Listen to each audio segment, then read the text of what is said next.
Jokowi biang kerok, TKA Cina meninggal di Morowali, Xi Jinping ancam serang Indonesia. Gawat, buntut TKA meninggal di Morowali Utara, Cina disebut tidak diam dan akan minta keterangan resmi Indonesia. Melansir demokrasi.id, Lembaga Konsultasi dan Bantuan Hukum Makassar atau LKBH Makassar meminta Presiden Jokowi moratorium TKA dan perusahaan nikel Cina pasca bentrokan antara TKA dan pekerja lokal di PT GNI Morowali Utara, Sulawesi Tengah. Jangan dianggap remeh apa yang terjadi di Morowali. Bentrok fisik TKI dan TKA Cina itu sudah mengganggu instabilitas negara dari sektor pertahanan dan keamanan negara. Karena kuat dugaan negara Cina tidak akan tinggal diam, ungkap Muhammad Sirul Haq, Direktur LKBH Makassar, saat menghadiri pembinaan putusan pra-peradilan nomor 33 tahun 2022 di Pengadilan Negeri Makassar, Selasa 17 Januari 2023. Bentrok di PT GNI Morowali telah mengakibatkan kematian TKI dan TKA. Jelas pemerintah Cina akan meminta keterangan resmi dari pemerintah Indonesia terkait matinya warga negara mereka, ditambah sentimen ras yang menyebar dan isu TKA Cina yang juga merupakan tentara Cina. Mana tahu kita bahwa TKA Cina itu juga merupakan tentara aktif yang ditugaskan oleh negara Cina daratan, apalagi melihat investasi besar-besaran mereka untuk mendirikan perusahaan tambang nikel memang butuh keamanan, tambah Muhammad Sirul Haq. Moratorium penting guna menghindari bentrok susulan. Isu pertahanan keamanan negara adalah nomor satu di atas segalanya. Tim investigasi perlu diturunkan lebih mendalam, mengupas kejadian lapangan dan menganalisa dampak keamanan dan pertahanan negara. Moratorium ini dengan alasan pertahanan keamanan negara, stop dulu semua kegiatan tambang nikel di Morowali, turunkan tim independen, sebab ya jika dibiarkan ini akan jadi ledakan yang lebih besar dan sangat potensial menyebabkan kerusuhan yang lebih besar, tambah Muhammad Sirul Haq. Muhammad Sirul Haq menambahkan jika pemerintahan Jokowi tidak melakukan moratorium maka kuat dugaan Jokowi harus bertanggung jawab secara hukum dan HAM terhadap keamanan negara, warga negara Indonesia dan konstelasi keamanan pertahanan negara yang terjadi bentrok dengan negara asing dan warga negara asing. Jangan dianggap remeh, apalagi Jokowi tidak transparan dari memaparkan perusahaan dan pekerja asing di Indonesia, khususnya nikel Morowali, ujar Muhammad Sirul Haq.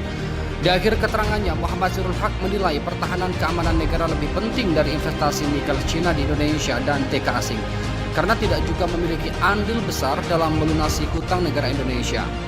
Media Cina beritakan bentrokan TKA Cina dan buruh lokal di PT GNI. Media Cina yang berbasis di Hong Kong memberitakan bentrokan antar TKA Cina dan buruh lokal PT Genbaster Nickel Industry atau GNI pada Sabtu 14 Januari 2033 malam. Perusahaan pelabuhan dan peleburan nikel yang dimiliki oleh industri nikel Jiangsu Delong Cina dilanjutkan pada hari Selasa usai bentrokan mau terjadi. Dilansir dari South China Morning Post atau SCMP, Kedutaan Besar Cina di Indonesia mengutuk kekerasan tersebut. Kami sebagai pemerintah Indonesia mengutuk insiden keji ini, di mana kekerasan menerobos kawasan industri menyebabkan korban dari staf Cina dan Indonesia dan kerusakan fasilitas di taman, kata kedutaan dalam sebuah pernyataan. Dilansir dari Tribun Palu, bentrokan antara buruh lokal dan TKA Cina di PT Genbaster Nickel Industri atau GNI Kabupaten Morowali Utara, Sulawesi Tengah atau Sulteng, Sabtu 14 Januari 2023 malam ternyata dipicu oleh TKA Cina. Kericuan diawali dari buruh lokal menggelar aksi mogok kerja dan masuk ke pabrik untuk mengajak buruh lainnya mengikuti kegiatan itu. Saat itu di dalam pabrik, TKA Cina yang tidak ingin mengikuti aksi mogok kerja malah menyerang buruh lokal. Aksi TKA Cina itu pun mendapat perlawanan hingga terjadi bentrok. TKA Cina menggunakan besi maupun peralatan di pabrik saat menyerang buruh lokal. Bentrok kedua, kubu itu pun merembet hingga pengerusakan dan pembakaran fasilitas kantor dan armada perusahaan. Suruhan mogok kerja karyawan PT GNI menyusul seringnya terjadi kecelakaan kerja perusahaan nikel tersebut. Mereka menuntut agar dilakukan perbaikan pelaksana kesehatan dan keselamatan kerja atau K3 dan kenaikan penghasilan atau gaji mulai Januari 2023. Namun tuntutan itu tak kunjung dipenuhi oleh perusahaan. Untuk diketahui, PT GNI merupakan perusahaan yang dimiliki oleh Tony Zhou Yuan, pengusaha keturunan Cina. PT GNI ini masuk dalam proyek strategis nasional atau PSN dan diresmikan oleh Presiden Joko Widodo pada Senin 27 Desember 2021 lalu. Sebelum beroperasi, PT GNI sudah sering memakan tumbal nyawa. Terbaru adalah kebakaran smelter yang menewaskan Nirwana Sele 20 tahun dan Imade Devri Hari Jonathan. Kabid Humas Polda Sulteng Kombes Pol Didik Supranoto mengatakan kepolisian menangkap 69 orang terduga provokator dalam peristiwa di kawasan PT GNI. Diduga puluhan buruh yang ditangkap adalah buruh lokal. Ada 69 orang diduga sebagai provokator, juga pelaku pengerusakan diamankan di Polres Morowali Utara, ujar Didi Minggu. Ya,